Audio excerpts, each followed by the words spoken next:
जैन बच्चों, आज की क्लास में हम डिस्कस करने वाले हैं कि अगर हम किसी डायपोल को किसी इलेक्ट्रिक फील्ड में रखते हैं तो किस तरीके से बिहेव करता है, उसके बारे में आज हम चर्चा करेंगे। तो पहले हम बात कर लेते हैं यूनिफॉर्म इलेक्ट्रिक फील्ड। अगर यूनिफॉर्म इलेक्ट्रिक फील्ड हम तो हम कैसे रिप्रेजेंट करेंगे, तो हम पैरेलल लाइन ड्रॉ करेंगे। कैसे रिप्रेजेंट करेंगे, हम पैरेलल लाइंस ड्रॉ करके इलेक्ट्रिक फील्ड को रिप्रेजेंट करेंगे। और ये जो पैरेलल लाइंस है इक्विडिस्टेंट होनी चाहिए। कैसी होनी चाहिए, ये इक्विडिस्टेंट होनी चाहिए, इनके बीच में डिस्टेंस क्या हो, इक्वल इक्वल होनी चाहिए। तो ये क्या रिप्रेजेंट कर रहा है, ये रिप्रेजेंट कर रहा है कांस्टेंट इलेक्ट्रिक फील्ड। ये लाइंस क्या रिप्रेजेंट कर रही है, this lines representing the constant electric field. ठीक है सर, अब इलेक्ट्रिक फील्ड हो गया। अब दूसरी चीज हमें क्या रखना है, इसमें डायपोल। तो मैंने एक बच्चे को बुलाया, उसने बोला सर डायपोल आप ऐसे रख दीजिए। अभी तक जैसे हम करता है, ये नेगेटिव चार्ज हो गया और ये दूसरा हो गया अपना पॉजिटिव चार्ज, इनके बीच का सेपरेशन लेट्स सी 2a। ये अपना डायपोल तैयार हो गया। इसका डायपोल मोमेंट किधर हो जाएगा, इन the direction of electric field. दूसरा बच्चा उठकर आया, सर तो पागल है, तो ऐसे करता रहता है, कुछ नया चेंज करते हैं और आप जो है डायपोल को थोड़ा इस तरीके से करके रख दीजिए। इधर रखिए नेगेटिव चार्ज और इधर रखिए पॉजिटिव चार्ज, और ये इनके बीच का सेपरेशन हो गया 2a। तो यहाँ पर डायपोल मोमेंट का डायरेक्शन क्या हो गया, इसके अपोजिट इलेक्ट्रिक फील्ड का। ठीक है, पहला कैसे पर बात करें। अब अगर हम देखें क्योंकि इस केस में क्या है, ये चार्ज इलेक्ट्रिक फील्ड के अंदर रखा हुआ है, तो इस पर फोर्स लगेगा, पॉजिटिव है, तो जो फोर्स लगेगा in the direction of electric field लगेगा and it will be q। Clear है। ये नेगेटिव चार्ज है, इलेक्ट्रिक फील्ड में रखा हुआ है, इस पर ही फोर्स लगेगा, किधर लगेगा, in the opposite direction of electric. ठीक है, अब यहाँ पर आए हैं, यहाँ पर हमने देखा कि चार्ज रखा हुआ है, नेगेटिव है, इलेक्ट्रिक फील्ड है, फोर्स लगेगा, बट फोर्स किधर लगेगा, in opposite direction of electric field. दूसरा चार्ज है, पॉजिटिव है, इलेक्ट्रिक फील्ड में रखा हुआ है, फोर्स लगेगा और किधर लगेगा, in the direction of electric. अब यहाँ पर अगर मैं देखूं कि इक्वल मैग्नीट्यूड के फोर्स अपोजिट डायरेक्शन में है, तो नेट फोर्स कितना हो जाएगा, नेट फोर्स हो जाएगा, नेट फोर्स कितना होगा भाई, नेट फोर्स हो जाएगा। इस केस में जो फोर्स लग रहे हैं इक्वल इन मैग्नीट्यूड है, अपोजिट इन डायरेक्शन है and same line of action है। Force is acting on the dipole are equal in magnitude and opposite in direction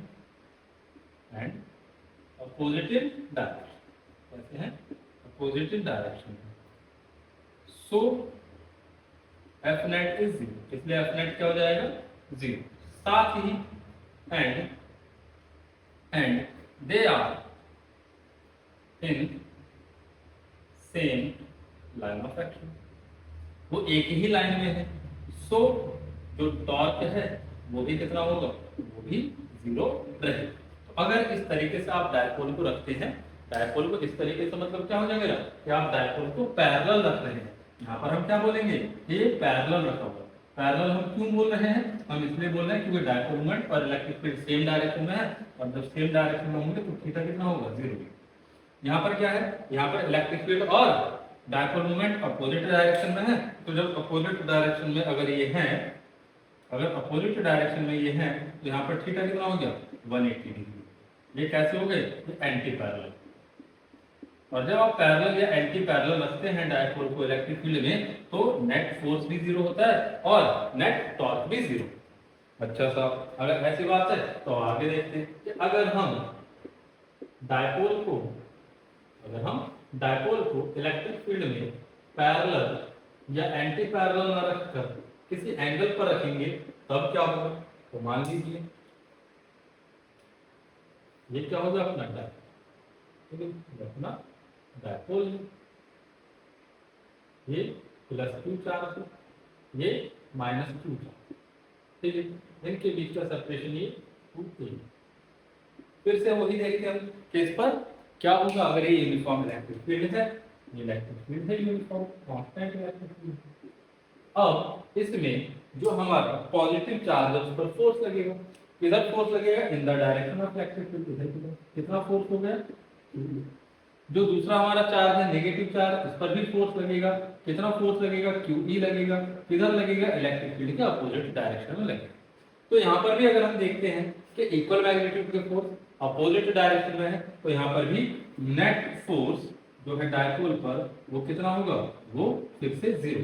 again net force acting on the dipole will be zero. ठीक है साहब। But अब क्या इनकी line of action same है? चाहे एक ही लाइन पर लाई कर रहे हैं, ऐसा नहीं है। अब ये क्या है? अब ये पैरेलली शिफ्टेड, इनकी लाइन ऑफ एक्शन सेम नहीं। Force acting on dipole are equal in magnitude and opposite in direction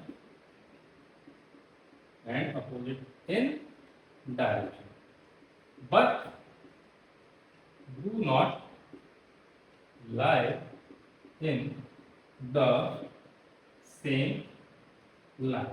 ये एक लाइन में नहीं आ रहे हैं, तो इसलिए नेट फोर्स तो जीरो होगा, बट यहां पर अब नेट टॉर्क जीरो नहीं, अब यहां पर नेट टॉर्क जीरो नहीं होगा।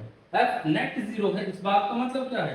एफ नेट जीरो है, इस बात का मतलब ये है कि किसी भी तरीके का कोई ट्रांसलेशनल मोशन नहीं, नो ट्रांसलेशनल मोशन। मतलब ये जो हमारा डायपोल है ये आगे पीछे कहीं पर भी मूव नहीं करेगा, ये बीच में ऐसे ही रहेगा।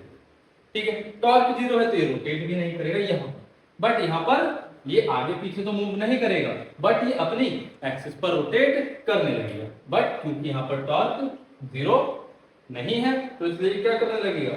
It starts rotating. तो ये क्या करने लगेगा? ये रोटेट करना स्टार्ट कर दे। क्लियर है? ये आगे पीछे तो ट्रांसलेशनल मोशन तो नहीं करेगा, बट ये क्या करेगा? ये रोटेट करना स्टार्ट कर दे। अच्छा, अब रोटेट करेगा तो मतलब टॉर्क है, टॉर्क होगा कितना? अब हम वो कैलकुलेट कर लेते हैं, कितना टॉर्क होगा तो भाई देखते हैं। अब यहाँ पर ये क्या बन गया? यहाँ पर दो फोर्स एक्ट कर रहे हैं। यहाँ पर क्या है? यहाँ पर दो फोर्स जो कि इक्वल मैग्नीट्यूड के अपोजिट डायरेक्शन में हैं और एक दूसरे के पैरेलल हैं।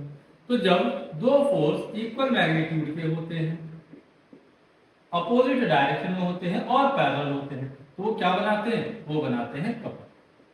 और इस कपल की वजह से ही आता है क्या? इस कपल की वजह से ही क्या आता है? टॉर्क। और टॉर्क होता कितना है? कैसे हम फाइंड करते हैं टॉर्क? तो टॉर्क का फॉर्मूला होता है फोर्स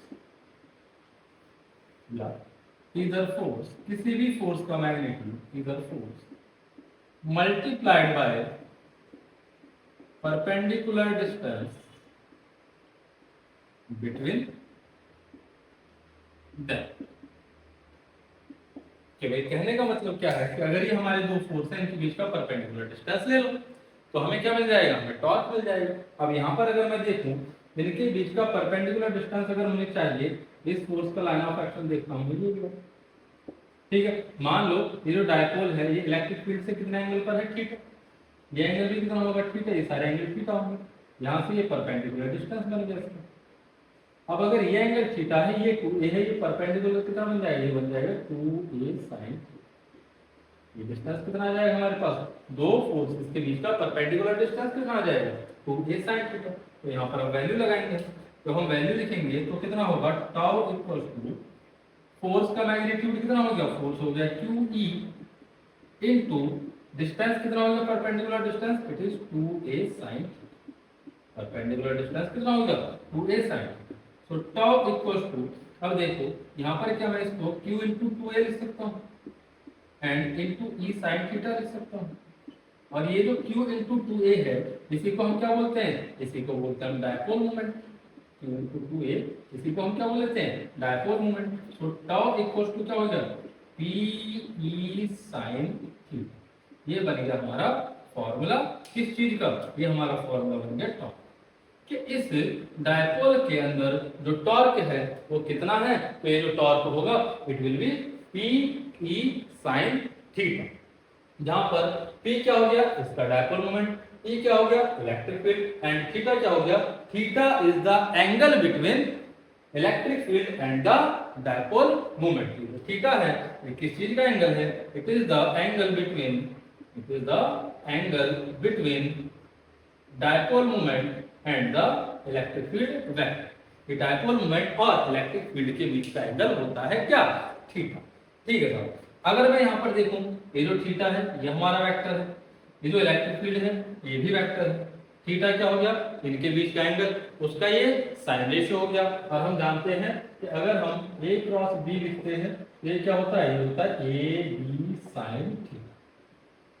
ये क्या होता है? ये a b साइन थीटा होता है। अगर दो वेक्टर के मैग्नीट्यूड और उनके बीच के एंगल का साइन रेशियो मल्टीप्लाई करते हैं तो ये उनके क्रॉस प्रोडक्ट के बराबर होता है। तो मतलब यहाँ पर मैं क्या लिख सकता हूँ? मैं अगर इसको वेक्टर फॉर्म में लिखूंगा तो ये जो टॉर्क है हमारा vector, tau vector equal to क्या हो जाएगा? ये हो जाएगा p क्रॉस e में। मैं क्या लिख सकता हूँ इसको? मैं लिख सकता हूँ tau vector equal to p vector cross e vector, हम इसको लिख सकते हैं। अब यहाँ पर कुछ बच्चों के दिमाग में सवाल आएगा कि साहब आपने p क्रॉस e ही क्यों लिखा? आपने इसको e क्रॉस p क्यों नहीं लिख दिया? आपने इसको e क्रॉस p क्यों नहीं लिख दिया? आपने इसको p क्रॉस e ही क्यों लिखा? तो यहाँ पर अगर मैं देखता हूँ, यहाँ पर अगर मैं देख रहा हूँ, ये जो हमारा डायपोल है इस तरीके से रोटेट करने की कोशिश करेगा, है ना। अभी जो फोर्स इस पर लग रहा है ये इसको ऐसे रोटेट करेगा, तो इस तरीके से, कैसा? क्लॉकवाइज। जब ये क्लॉकवाइज रोटेट करेगा, इसको अगर आप एज ए स्क्रू समझे और इसको रोटेट करा रहे क्लॉकवाइज, इसको रोटेट करा रहे क्लॉकवाइज, तो ये किधर की तरफ जाएगा? ये अंदर की तरफ जाएगा। तो हम कुछ इस तरीके से P और E का क्रॉस प्रोडक्ट लेंगे कि राइट हैंड थंब रूल के हिसाब से हमारा थंब अंदर की तरफ। तो अगर मैं यहाँ पर देखूं, जो डायपोल मोमेंट है P वेक्टर वो हमारा इधर की तरफ है और इलेक्ट्रिक फील्ड इधर की तरफ। तो अगर मैं P का E से क्रॉस कराता हूँ, अगर मैं P का E से क्रॉस करा रहा हूँ, तब ये जो हमारा टॉर्क है वो किधर जा रहा है? अंदर की तरफ जा रहा है। अगर मैं E क्रॉस P कराऊंगा तो थंब किधर आ रहा है? बाहर आ रहा है। बट एक्चुअल में है किधर टॉर्क का डायरेक्शन? अंदर की तरफ है। तो हम क्या करेंगे? हम इसको P क्रॉस E लिखेंगे, ना कि E क्रॉस P। क्लियर है बात? तो ये क्या हो गया हमारा? ये हो गया हमारा टॉर्क। जब हम किसी डायपोल को किसी यूनिफॉर्म इलेक्ट्रिक फील्ड के अंदर रखते हैं तो उसमें टॉर्क कितना होगा? Tau equal to P E sine theta, या फिर tau vector equal to p vector cross E vector. चलिए और इस बार आगे बातें हम करते हैं। डायपोल में where tau equal to P E sine theta, ये हमारा टॉर्क का फॉर्मूला बना है अगर हम किसी डायपोल को किसी यूनिफॉर्म इलेक्ट्रिक फील्ड में रखते हैं। अब अगर मैं आपसे पूछता हूं कि मैं बताइए मैक्सिमम टॉर्क कब होगा? मैक्सिमम टॉर्क जो है वो कब होगा? टॉर्क कब मैक्सिमम होगा? तो आप जानते हैं जब साइन थीटा मैक्सिमम होगा तब इसकी वैल्यू मैक्सिमम होगी। साइन थीटा कब मैक्सिमम होगा? जब थीटा मैक्सिमम होगा। और सॉरी, साइन थीटा मैक्सिमम कितना होगा? 1 होगा। ये कब होगा? जब थीटा 90 डिग्री होगा। जब थीटा 90 डिग्री होगा तो मैक्सिमम टॉर्क हो जाएगा कितना? P। मतलब कहने का क्या है कि अगर ये हमारा इलेक्ट्रिक फील्ड है और इसमें हम अपने डायपोल को इसके परपेंडिकुलर रख देते हैं ऐसे करके, ठीक है, ये डायपोल मोमेंट का डायरेक्शन हो गया, इलेक्ट्रिक फील्ड का डायरेक्शन हो गया, तो ये एंगल कितना होगा? 90 डिग्री। तो जब डायपोल इलेक्ट्रिक फील्ड के परपेंडिकुलर होगा तो टॉर्क मैक्सिमम होगा। अच्छा, मिनिमम कब होगा? फिर अगर हम मिनिमम की बात कर रहे हैं कि टॉर्क मिनिमम कब होगा, तो मिनिमम टॉर्क कब हो जाएगा? जब थीटा या तो 0 डिग्री हो जाए या फिर 180 डिग्री हो जाए। मतलब अगर मैं इसी इलेक्ट्रिक फील्ड में टॉर्क को डायपोल को इस तरह से रख देता हूँ -q + q, मतलब डायपोल मोमेंट इलेक्ट्रिक फील्ड के डायरेक्शन में, या फिर मैं इसको अपोजिट डायरेक्शन में रख देता हूँ डायपोल मोमेंट। अगर डायपोल को एंटी पैरेलल रखा तो यहाँ पर कितना हो जाएगा? तो टॉ कितना हो जाएगा? टॉ विल बी 0। टॉ कितना हो जाएगा? 0 हो जाएगा। अगर हम किसी डायपोल को पैरेलल या एंटी पैरेलल रख रहे हैं तो टॉर्क कितना होगा? 0 होगा, मिनिमम होगा। परपेंडिकुलर रख रहे हैं तो मैक्सिमम होगा, PE होगा। क्लियर है? अच्छा है। अब और आगे अगर हम बात करें, अब यहाँ पर देखो, अगर मैं पैरेलल रखता हूँ, अगर मैं इस इलेक्ट्रिक फील्ड के अंदर डायपोल को पैरेलल रख रहा हूँ, मतलब ये नेगेटिव Q, ये पॉजिटिव Q मैंने दिया और ये हमारा डायपोल मोमेंट वेक्टर है, ठीक है। तो इनके बीच का सेपरेशन ये पूरी होती है, ये हमारे यूनिफॉर्म इलेक्ट्रिक फील्ड है। अब एक चीज आप देखिए, अगर मैं इसको हल्का सा घुमा देता हूँ, ये डायपोल है, अगर मैं इसको हल्का सा घुमाता हूँ, है ना, मैं इसको क्या करा, मैंने इस डायपोल को इस तरीके से हल्का सा घुमाया, तो जैसे मैं इसको हल्का सा घुमाऊंगा तो एक बात बताओ जरा, क्या इस पर इधर की तरफ फोर्स लगेगा पॉजिटिव चार्ज पर, इस पर इधर की तरफ फोर्स लगेगा नेगेटिव चार्ज पर, तो ये क्या करेगा, ये वापस आने की कोशिश करेगा, ये क्या करेगा, ये अपना वापस आने की कोशिश करेगा। तो जब आप डायपोल को इलेक्ट्रिक फील्ड के पैरेलल रखते हैं तो आपको क्या मिलता है, आपको मिलता है स्टेबल इक्विलिब्रियम। आपको क्या मिल रहा है, आपको मिल रहा है स्टेबल इक्विलिब्रियम, स्टेबल इक्विलिब्रियम। जब डायपोल जो है इलेक्ट्रिक फील्ड के पैरेलल हो, मतलब थीटा अगर 0 डिग्री है, मतलब P वेक्टर और E वेक्टर सेम डायरेक्शन में हैं, तब जो इक्विलिब्रियम होता है वो स्टेबल इक्विलिब्रियम होता है। मतलब आप अगर डायपोल को हल्का सा उसकी पोजीशन से डिस्प्लेस कराएंगे तो वापस इलेक्ट्रिक फील्ड के पैरेलल आने की कोशिश करें। अच्छा जी, दूसरा केस, अगर हम इसको एंटी पैरेलल रख देते हैं, अगर हम डायपोल को एंटी पैरेलल रख देते हैं, मतलब इस तरीके से रख दिया, ये अपना पॉजिटिव Q, ये नेगेटिव Q, इनके बीच का सेपरेशन 2a, और डायपोल मोमेंट हो गया पॉजिटिव नेगेटिव टू पॉजिटिव, इसको प्लस Q और इसको माइनस, ठीक है। तो नेगेटिव टू पॉजिटिव ये हमारा क्या हो गया, डायपोल मोमेंट का डायरेक्शन हो गया। अब अगर ये थीटा 180 डिग्री है तो अब यहाँ पर कैसा इक्विलिब्रियम होगा, स्टेबल के अनस्टेबल, तो इसको थोड़ा सा शिफ्ट करा कर देखो।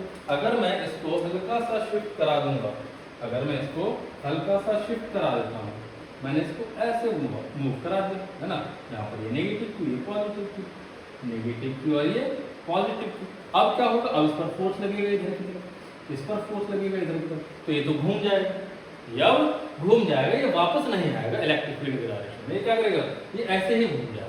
तो क्या हुआ, अब ये क्या हो गया हमारा अनस्टेबल इक्विलिब्रियम। मतलब अगर थीटा 180 डिग्री है, मतलब E वेक्टर और E वेक्टर अपोजिट डायरेक्शन में है, कैसी डायरेक्शन में है, अपोजिट डायरेक्शन में है, तब हमारा जो इक्विलिब्रियम होगा वो होगा अनस्टेबल इक्विलिब्रियम।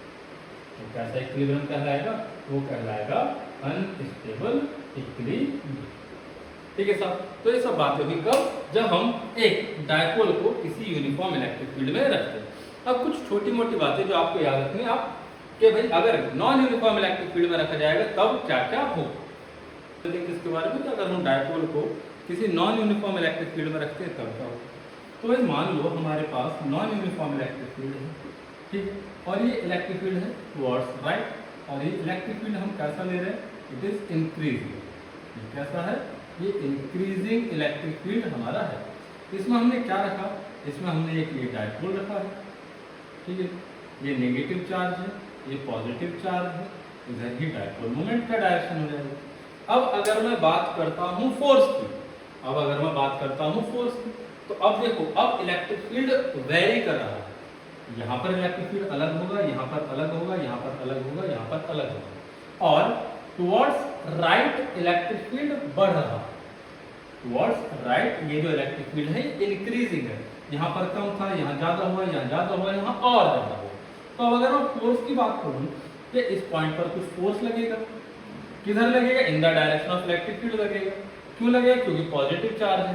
कितना लगेगा, मान लो वो फोर्स है F1, और F1 चलो कितना लिख लेते हैं, हम लिख लेते हैं QE1, ठीक है। इसी तरीके से अगर मैं यहाँ पर देखता हूँ इस नेगेटिव चार्ज पर, तो नेगेटिव चार्ज पर फोर्स कितना लगेगा, तो इस पर लगेगा अपना F2 क्या लिख देता हूँ, QE2, क्या लिख देता हूँ, QE2। अब अगर हम यहाँ पर देखें तो ये जो F2 है ये तो कम हो गया किससे, F1 से। क्यों कम हो गया, क्योंकि E2 छोटा है E1 से। जो इलेक्ट्रिक फील्ड है इस पॉइंट पर वो इससे कम है, तो फोर्स इस चार्ज पर इससे कम होगा, सो F2 will be less than F1, ठीक है। जब F2 F1 से कम है या F1 F2 से ज्यादा है, तो जो नेट फोर्स होगा, वो कितना हो जाएगा, F1 माइनस, मतलब किस डायरेक्शन में रहेगा, towards increasing electric field, towards increasing electric field, किस डायरेक्शन में रहेगा, इंक्रीजिंग इलेक्ट्रिक फील्ड के डायरेक्शन में रहेगा, अगर इस तरीके से हमने डायपोल को रखा हुआ है जिसमें डायपोल मोमेंट का इलेक्ट्रिक फील्ड के पैरेलल। अगर मैं इस केस को उल्टा कर देता हूँ तो इधर अपना increasing electric field towards right and हमने जो अपना डायपोल रखा हुआ है वो कुछ ऐसे है, इधर नेगेटिव क्यू इधर पॉजिटिव क्यू, तो डायपोल मोमेंट का डायरेक्शन किधर हो गया, ये हो गया टुवर्ड्स लेफ्ट।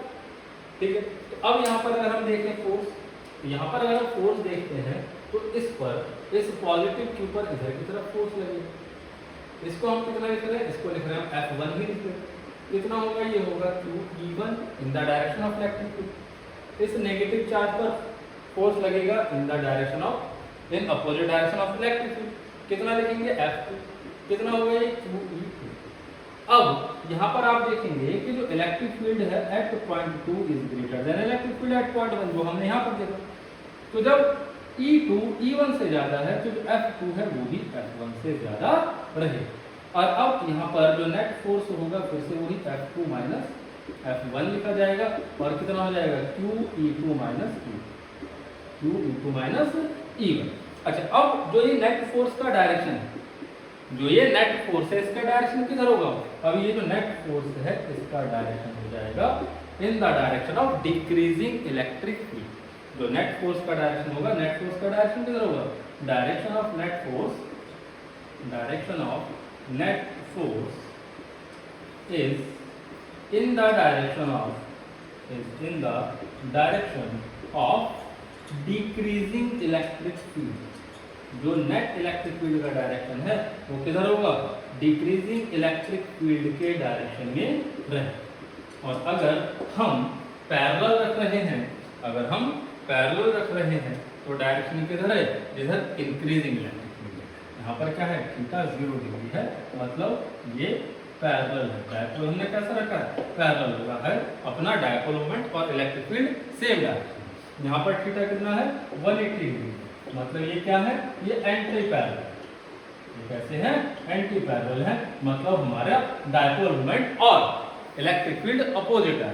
ठीक है, दूसरी बात, अब ये तो फोर्स की बात है, फोर्स यहाँ पर अब 0 नहीं है, कुछ ना कुछ हमें फोर्स का वैल्यू मिल रहा है। यहाँ पर अगर मैं बताना चाहूँ तो net force is not equal to 0 in either case, ना यहाँ पर और ना ही यहाँ पर, दोनों में से कहीं पर भी नेट फोर्स 0 नहीं है, उसका कुछ ना कुछ वैल्यू हमें मिल रहा है।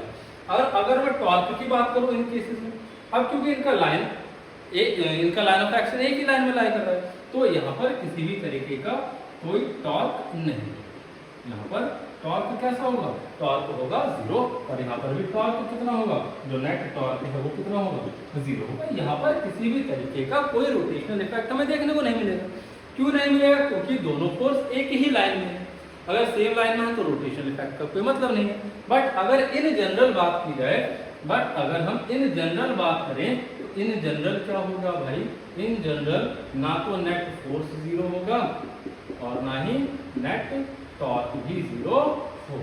इन जनरल मतलब अगर ना पैरेलल है ना एंटी पैरेलल है, किसी भी एंगल पर रखा जाएगा तब ना तो फोर्स 0 होगा, फोर्स तो 0 है ही नहीं, फिर टॉर्क भी 0 नहीं होगा और रोटेशनल इफेक्ट वहां पर हमें देखने को मिलेगा। तो ये कुछ बातें हो गई किससे रिलेटेड, अपना जब हम डायपोल को नॉन यूनिफॉर्म इलेक्ट्रिक फील्ड में रखते हैं। अब एक दो छोटे मोटे से क्वेश्चन, अच्छे से क्वेश्चन इनके ऊपर कर लेते हैं, एप्लीकेशन इसकी देखिए। क्या है पहला क्वेश्चन, सिंपल सा क्वेश्चन है कि हमें एक डायपोल दिया गया है जिसका डायपोल मोमेंट है 4 × 10⁻⁹ कूलॉम। ठीक है, हमें यूनिफॉर्म इलेक्ट्रिक फील्ड गिवन है जो कि है 5 × 10⁴ न्यूटन पर कूलॉम। हमें ये दिया गया है कि जो डायपोल है ये कुछ इस तरीके से रखा गया है कि इलेक्ट्रिक फील्ड से 30 डिग्री का एंगल बना है। ये हमारा डायपोल मोमेंट हो गया और ये इलेक्ट्रिक फील्ड होगी। तो आपको बताना है कि टॉर्क प्रोड्यूस कितना होगा इस डायपोल के अंदर, मतलब थीटा कितना हो गया, थीटा हो गया अपना 30 डिग्री। जस्ट आपको वैल्यू पुट करना है, टॉर्क कॉस्ट कितना हो गया, PE sin थीटा। वैल्यूज लगा देंगे, P का वैल्यू कितना है 4 × 10⁻⁹, E कितना है 5 × 10⁴ इंटू sin 30। sin 30 का वैल्यू कितना होगा 1/2, 1/2 से इसको 2 टाइम्स डिवाइड करेंगे, सो 5 × 10 × 10⁻⁴ जो हो जाएगा माइनस।